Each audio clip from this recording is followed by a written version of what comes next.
Y como lo pueden observar, está dos talos de diferentes grupos. Aquí podemos ver un talo de color verde oliva, el cual es bifurcado, presenta esta invaginación dentro del talo, y también podemos observar unos poros muy grandes en este gametofito. Este organismo que se encuentra aquí es una hepática. Si revisamos, las hepáticas son de color verde oliva, verde intenso, pero son muy brillosos porque tienen cuerpos oleíferos. En el caso de los anthoceros, el grupo de los anthocerotas van a presentar un gametofito que es aplanado dorsiventralmente, el cual, como lo pueden observar aquí, es un poco opaco, no es tan brilloso como en el caso de las hepáticas talosas. Un carácter distintivo es la presencia de este esporofito, que es un esporofito de una cápsula cilíndrica. En este caso, los organismos que pertenecen a la división anthocerotofita van a ser individuos que presentan un talo multiestratificado, pero no tan grueso o tan complejo como en el de una hepática talosa. Es un talo un poco más simple. También algo importante es que dentro de la evolución de la constitución del talo, tenemos que el esporofito de los anthoceros es un esporofito fotosintético. Este ya presenta plastos, por eso lo vemos de color verde. Mientras que los esporofitos de musgos y los esporofitos de hepáticas no presentan plastos y por lo tanto no pueden hacer fotosíntesis, por lo tanto son parásitos de la generación gametofítica.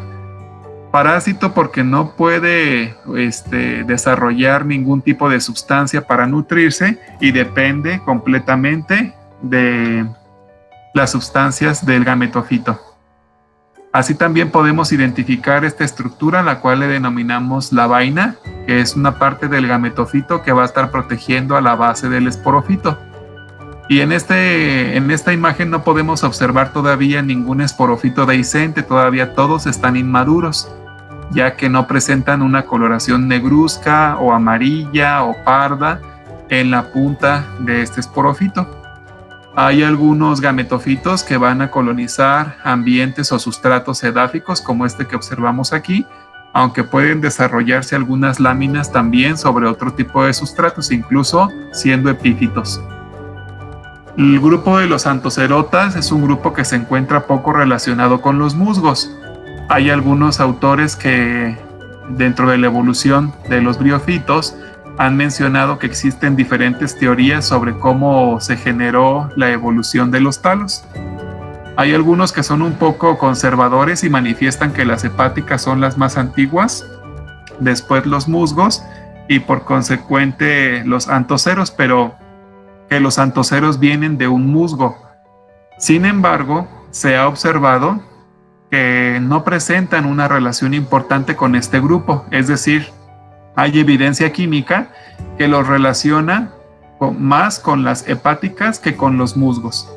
El gametofito va a ser la generación dominante, aunque el esporofito ya incrementa de talla. El esporofito ya presenta una talla mucho mayor, el esporofito ya es fotosintético como el gametofito y además el esporofito va a presentar estomas. Es un carácter muy importante porque si recuerdan, cuando vemos a cualquier planta vascular que podemos observar es un esporofito y los gametofitos van a estar reducidos a una protección interna de su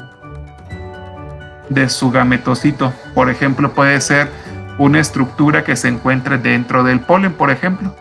En el caso de las angiospermas y las gimnospermas se presenta polen y este polen va a tener dentro de él una estructura que va a permitir el desarrollo de un gametofito microscópico. Y entonces, en el caso de otro tipo de plantas, vamos a encontrar que el gametofito va a ser un gametofito reducido. Por ejemplo, en el caso de los helechos van a presentar un gametofito reducido que va a estar habitando el sustrato y posteriormente lo que vemos como un helecho es un esporofito. En el caso de las gimnospermas y las angiospermas, cuando vemos a la planta estamos viendo el esporofito. ¿Y qué característica tiene particularmente? La presencia de estomas. A partir entonces del grupo de los anthocerotas tenemos el surgimiento de estos estomas y estos estomas van a estar presentes tanto en el esporofito de este grupo de plantas y en lo consecuente en todos los esporofitos de las traqueofitas de las plantas superiores. Van a presentar un cloroplasto por célula, aunque algunas de las especies o géneros de Anthocerotas pueden llegar a presentar hasta 2 cloroplastos por célula. Presentan cuerpos oleíferos no tan abundantes o tan característicos como en el caso de las hepáticas que son talosas o las hepáticas que son foliosas, donde tenemos el desarrollo de cuerpos oleíferos con grandes vesículas que son de reserva de sustancias oleosas, sino más bien vamos a encontrar en este caso a pequeñas vesículas que pueden llegar a reservar aceites. Presentan pirenoides intraplastidiales y están asociados en el rizoide a algunas bacterias, como en el caso de la bacteria Nostoc, esta cianobacteria que se encarga de fijar nitrógeno atmosférico, y de esta forma se enriquece el rizoide de los Anthocerotas. El esporofito y el gametofito, por lo tanto, van a ser fotosintéticos. Les voy a pedir, por favor, que tomen apunte de esta lámina. Voy a abrir aquí la puerta del laboratorio un momento.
Muy bien, chicos.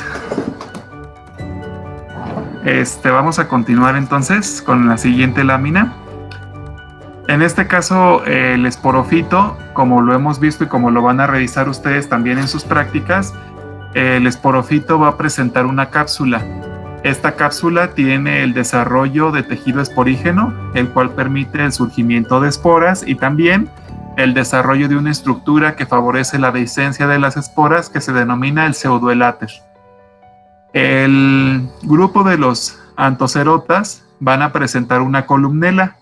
Esta columnela es una estructura vegetativa que permite el soporte vertical del esporofito en este caso, aunque esta columnela también la vamos a encontrar en los musgos.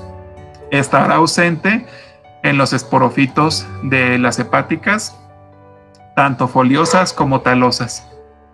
El grupo de los Anthocerotas van a presentar estomas. Como lo podemos ver en esta lámina, tenemos un estoma que está compuesto por 2 células que están ocluyentes, y estas 2 células que se encuentran opuestas una a la otra se van a encargar de regular la concentración de sustancias gaseosas de esta mezcla de gases que pueden ingresar al esporofito. El grupo de los Anthocerotas pueden presentar estructuras de dehiscencia, como les había comentado. Las estructuras de dehiscencia favorecen la dispersión de esporas. En el caso de los musgos tenemos un peristoma que es artrodonto, o puede ser un peristoma nematodonto, haploleplido o diploleplido, o bien haploideo o diploideo. Y en el caso de las hepáticas tendríamos la presencia de un eláter que se encarga de dispersar a las esporas una vez que incrementa la concentración de humedad y se esponjan las fibras de celulosa. En el caso de los Anthocerotas vamos a encontrar también unas estructuras de dehiscencia parecidas a las hepáticas, pero en este caso se van a llamar pseudoeláteres, los cuales pueden estar conformados por 1 o hasta 4 células en forma de espiral o en disposición helicoidal. La generación de las esporas como en todos los ciclos les comentábamos en la sesión de revisión de su guía de estudio, que una vez que surge el esporofito como estructura adulta de la generación esporofítica, tenemos que todos los organismos que presenten esporofito van a presentar esporas por meiosis y por lo tanto los ciclos serán espóricos. Entonces, en este caso, la generación de esporas ocurre en el esporofito y ocurrirán por meiosis. Algo interesante es que en el caso de las hepáticas y musgos, la meiosis solo ocurre de forma simultánea en una vez. Sin embargo, en el grupo de los anthocerotas, la meiosis puede ser una meiosis que se desarrolla de forma continua, es decir, de forma escalonada, en donde la meiosis inicia en la punta del esporofito y después va iniciando de la punta hacia la base hasta desarrollar diferentes esporas, como lo podemos ver en esta imagen.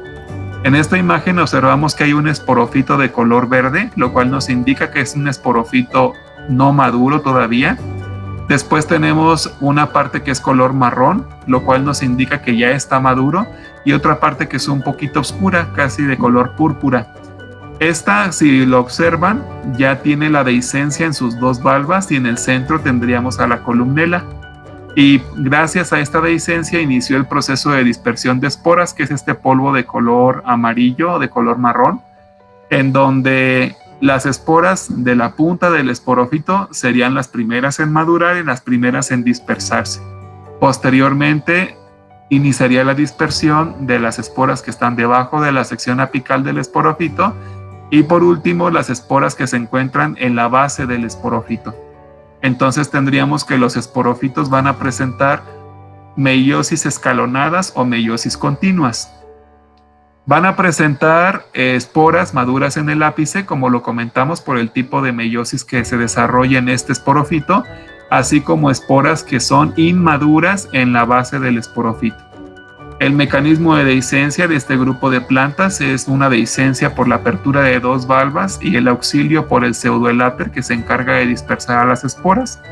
Y las esporas, una vez que son liberadas por el esporofito, van a depositarse en algún sustrato en donde iniciaría el desarrollo de un protonema que es taloso.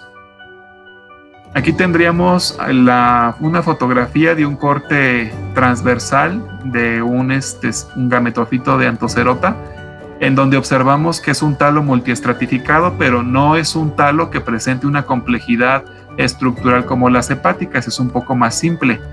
También observamos la presencia del pie, esta estructura de adherencia o fijación al gametofito, y presentaríamos el tejido esporígeno que se encarga de producir todas las esporas de esta estructura de reproducción asexual. También alcanzamos a observar la vaina, que es una parte del gametofito que cubre al esporofito en la sección basal, y también observamos a los estomas, que son estos puntos de color azul, ya que están teñidos con un colorante. Cada uno de estos puntos de color azul va a estar haciendo referencia a un estoma en la cápsula. Observamos que todas las cápsulas del grupo de los anthocerotas son cilíndricas. Vamos a encontrar cápsulas cilíndricas pequeñas o muy extensas. Y como en el caso del género Megaceros, que presenta unas cápsulas muy extensas, y algunas de ellas pueden presentar una característica particular. Por ejemplo, la presencia de estomas es característica de anthoceros, una presencia de una densidad estomática importante, así como una coloración negruzca hasta púrpura en la punta del esporofito una vez que éste llega a la maduración.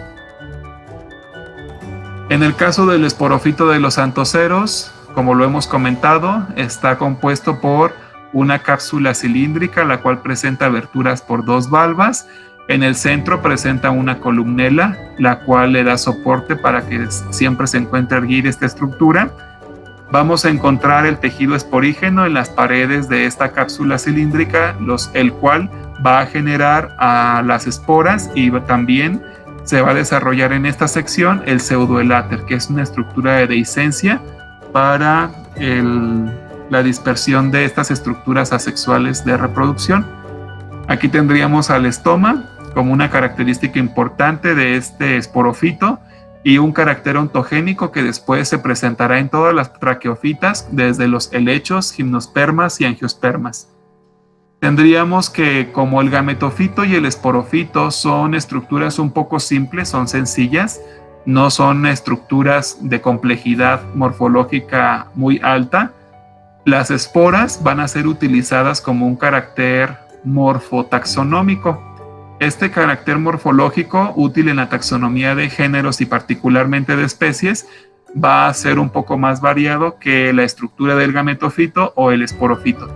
En el caso del gametofito, algunos caracteres para identificar géneros sería el número de cloroplastos por célula, la forma de la retícula que llegan a formar algunos poros muy pequeños, no poros complejos como las hepáticas, la presencia de una estructura cavernosa dentro del gametofito si hay espacios intercelulares, así como la longitud que tenga el esporofito, la coloración que tenga el esporofito y el grosor del talo, así como el largo que puede llegar a tener el talo. Mientras que las esporas van a presentar algunas invaginaciones, algunas hendiduras, costillas, algunas papilas, la ornamentación y forma que tienen las papilas, así como el número de poros para la dehiscencia, van a permitirnos tener muchos más caracteres para poder diferenciar algunas de las especies. En el caso del esporofito encontraríamos aquí una imagen de microscopía sobre el pie, el inicio del tejido esporígeno, y también tendríamos la forma de algunas esporas dentro del esporofito. Como podemos observar aquí la presencia de costillas y algunas papilas. En cuanto al ciclo de vida, ya lo habíamos comentado anteriormente cuando vimos la sección de reproducción de los organismos no vasculares del reino Plante, en donde observamos la presencia de dos gametangios, el arquegonio y el anteridio. El arquegonio y el anteridio van a estar embebidos dentro del talo, y en este caso el arquegonio va a aportar a la ovocélula, la cual va a tener acceso a partir de un poro que tiene el gametofito. En el caso del anteridio se puede generar la reproducción de gametos, en donde van a emerger a partir de también un poro que tiene el gametofito. Tendríamos que cuando el anteridio produce anterozoides, o en este caso espermas, saldrían del poro, se trasladarían a partir de la lámina para llegar al poro en donde se encuentra la ovocélula, o en este caso el huevo o el gameto femenino. El camino para llegar a este arquegonio que se encuentra activo desde el punto de vista reproductor sería un tactismo químico a partir de un gradiente de diferentes tipos de compuestos que pueden ser azúcares o algunos lípidos. Y entonces, una vez que es fecundado este huevo, tendríamos el proceso de división transversal para generar un pie de fijación y posteriormente generar una cápsula, la cual es cilíndrica con una columnela, y posteriormente el tejido esporígeno daría origen a las esporas y al pseudoeláter. Las esporas, una vez que emergen de esta cápsula cilíndrica, darían origen a un protonema, que en este caso es un protonema taloso, y este protonema taloso recuperaría la condición de la generación gametofítica con un gametofito de talla reproductiva.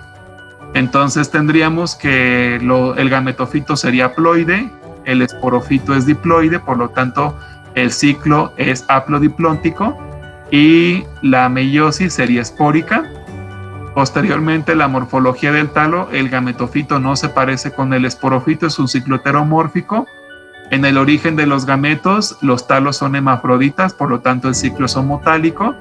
Y con respecto al tipo de singamia, tendríamos que los gametos no se parecen entre ellos y el huevo o el gameto femenino es inmóvil, por lo tanto es heterogamia por ogamia. Aquí también en este esquema observamos la presencia de los estomas, los cuales pueden tener una distribución heterogénea en la sección exterior de la cápsula fotosintética. Con respecto a la taxonomía, tendríamos una subclase, la clase Anthocerotidae y el orden Anthocerotales. Para hacer un resumen sobre estos grupos de briófitos y concluir con esta parte de la sección de briología, tendríamos que el gametofito de los antoceros es un gametofito taloso. El gametofito de las hepáticas es taloso, aunque tenemos algunos ejemplares que son foliosos, y el gametofito de los musgos es folioso. Con respecto a los filidios, dado que los gametofitos son talosos en antocerotas y en hepáticas, no tendrían filidios, mientras que los gametofitos foliosos de hepáticas foliosas tendrían 2 filidios, que se pueden encontrar 2 en la sección dorsal y 1 en la sección ventral. No todas las hepáticas tienen el tercer filidio en la sección ventral. Algunas únicamente tienen los 2 filidios en la sección dorsal, y en la sección ventral tienen diferentes estructuras de fijación que pueden ser simplemente rizoides no ramificados o bien algunos estolones. Con respecto a los musgos, tendríamos filidios organizados de forma helicoidal. Esto se refiere a que están a todo alrededor del caulidio, siempre y cuando sean en más de 3 hileras de filidios, pero también tenemos algunos musgos que solamente tienen 2 filidios, los cuales están dispuestos en un solo plano, no de forma helicoidal. Esta característica nos permite diferenciar a 2 grandes grupos de musgos, que son los musgos que tienen hojas dísticas, los que van de 2 en 2, y los que tienen hojas no dísticas, que son los que están en 3 o más hileras. Con respecto a los cloroplastos, tendríamos que los antoceros por el común, el grupo de los antocerotas, tendrían un cloroplasto por célula, pero algunos individuos pueden llegar a presentar 2. Por ejemplo, el caso del género Anthoceros, el género Anthoceros solamente tendría un plasto por célula. En el caso de las hepáticas, como lo hemos visto en las diferentes preparaciones que hemos revisado, tienen numerosos plastos al igual que los musgos. Con respecto a los cuerpos oleíferos, tendríamos que los antoceros no van a presentar este sistema granular denominado cuerpo oleífero, pero podría tener algunas vesículas que reservan aceites. Entonces, cuerpos oleíferos solamente los tendríamos exclusivos en las hepáticas, mientras que en los antoceros tendríamos pequeñas vesiculitas de reserva de sustancias oleosas. Y en los musgos no presentaríamos este tipo de sustancias de reserva. En cuanto a los gametangios, los antoceros, hepáticas y musgos presentarían al arquegonio y al anteridio. En el caso de los antocerotas serían embebidos en el talo o hundidos en el talo. En el caso de las hepáticas talosas, hundidos también en el talo. Y en el caso de las hepáticas foliosas estarían pedunculados sobre el caulidio, al igual que en los musgos, siendo acrocárpicos o pleurocárpicos. En cuanto a las estructuras de adherencia, tendríamos que el rizoide en los antoceros y en las hepáticas no es ramificado y es unicelular, mientras que en los musgos puede llegar a ser ramificado y ser pluricelular. En cuanto a los eláteres, tendríamos que los antoceros presentan pseudoeláteres como una estructura de apoyo a la dehiscencia de las esporas, y en el caso de las hepáticas tendríamos el desarrollo de un eláter, y en el musgo no tendríamos eláteres, pero tendríamos peristoma. Peristoma que puede ser artrodonto, nematodonto, haploideo o diploideo. En el caso de la dehiscencia de la cápsula, los antoceros presentan una dehiscencia de forma longitudinal, abriéndose en 2 valvas. Las hepáticas también en forma longitudinal, y con respecto al esporofito globoso de las hepáticas foliosas, tendríamos la apertura en 4 valvas por una explosión a causa del hinchamiento de los eláteres. Y en el caso de los musgos tendríamos diferentes tipos de cápsulas. Cápsulas cilíndricas, cápsulas periformes, cápsulas prismáticas. En el caso, por ejemplo, de cápsulas periformes tendríamos al género Funaria. Cápsulas cilíndricas tendríamos al género Pogonatum, al género Tuidium, al género Hypnum. Y en el caso de estructuras de dehiscencia tendríamos la presencia de peristoma y el opérculo como estructura de protección del estoma. El protonema como estructura inicial de germinación de las esporas sería taloso y reducido en antoceros. taloso y reducido en hepáticas talosas y filamentoso en hepáticas foliosas, así como filamentoso y muy bien desarrollado en musgos. Se refiere muy desarrollado a que tendríamos la presencia no solamente del caulonema y el cloronema, sino también la presencia de yemas que funcionan como estructuras de propagación vegetativa. Con respecto a los estomas van a estar presentes en el esporofito, en los antoceros, ausentes en hepáticas, y en los musgos la mayoría de las briófitas no van a presentar estomas, pero hay algunas del grupo de los andriales que sí van a presentar estomas en la base de las cápsulas, que es un carácter que en algún momento se pudo haber desarrollado de forma paralela entre ambos grupos. En cuanto a la columnela, tendríamos que estar presente en antocerotas, presente en musgos y ausente en las hepáticas. Las hepáticas no tendrían estructuras de sostén. Como resumen de las estructuras morfológicas del gametofito, tendríamos que el gametofito puede llegar a presentar pequeños poros por donde se tiene acceso al arquegonio y al anteridio. Van a presentar una ligera retícula sobre el gametofito, rizoides que se van a encontrar en toda la lámina en la sección ventral, y estos rizoides van a ser unicelulares y no ramificados, y algunos antoceros van a presentar estructuras de asociación con cianobacterias como el género Nostoc. Tendríamos en los gametangios la presencia de anteridios embebidos en el talo y la presencia de arquegonios también embebidos en el talo. Con respecto al esporofito, tenemos que el esporofito está compuesto por un pie, por un tejido esporígeno y una columnela, las cuales están protegidas en toda su composición por una cápsula cilíndrica. Dentro de esta cápsula encontraríamos al eláter, que en este caso sería un pseudoeláter, y encontraríamos una espora de tipo trilete. En cuanto a la evolución, existen diferentes teorías sobre cómo evolucionaron las briófitas a partir del registro fósil, pero la evidencia que tiene el registro fósil y la información molecular en la actualidad presenta dos grandes hipótesis sobre la evolución de las plantas terrestres.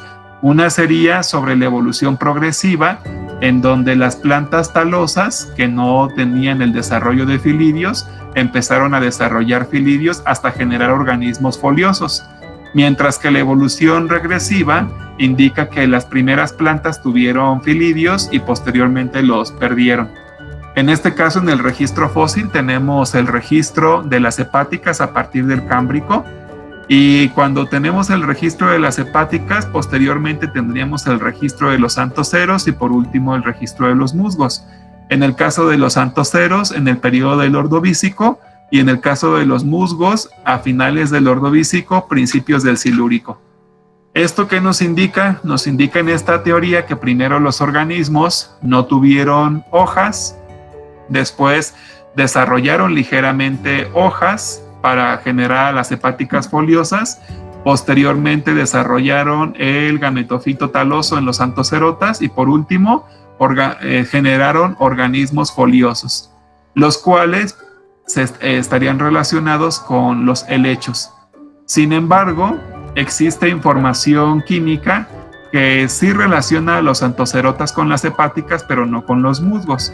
Además, hay información sobre la filogenia de diferentes grupos, en donde los helechos están más relacionados con el grupo de los antoceros que con los musgos. Por lo tanto, la reserva del registro fósil no coincide con la información genética, lo cual nos indica que las hepáticas sería un grupo basal. Posteriormente, un ancestro en común daría origen a los musgos y otro ancestro daría origen a los antoceros.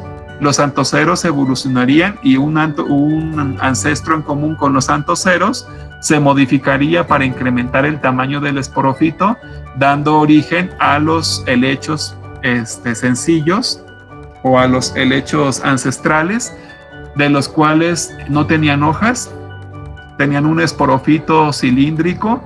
Y este esporofito cilíndrico en la actualidad, por ejemplo, de estos helechos que son primitivos, podemos encontrar a el género Equisetum, que todos lo conocemos como el cola de caballo, que es una planta con la cual se hace un té, La cola de caballo es un esporofito cilíndrico, el cual presenta septos con hojas micrófilas, y en estos septos empezaron a salir las hojas que después en el tiempo se convertirían en hojas megáfilas, y estas hojas megáfilas darían origen a las frondas que conocemos para los helechos verdaderos. Posteriormente, los helechos darían origen a las gimnospermas, y posteriormente de las gimnospermas se haría un proceso de especialización de los cuerpos cribosos, la protección del embrión, la doble fecundación, la generación de un fruto verdadero y también la formación de la flor como estructura de protección para las estructuras embrionarias y la reducción del gametofito a un solo filamento. Entonces, en esta estructura pues tendríamos el cambio para la diversificación de las plantas terrestres, que gracias a todas las adecuaciones que se iniciaron con las algas al iniciar los ciclos que son espóricos y al hacer eficiente la optimización del agua para combatir la evapotranspiración, se pudo generar en algún momento adecuaciones fisiológicas que permitieron la diversificación de los organismos en el reino vegetal.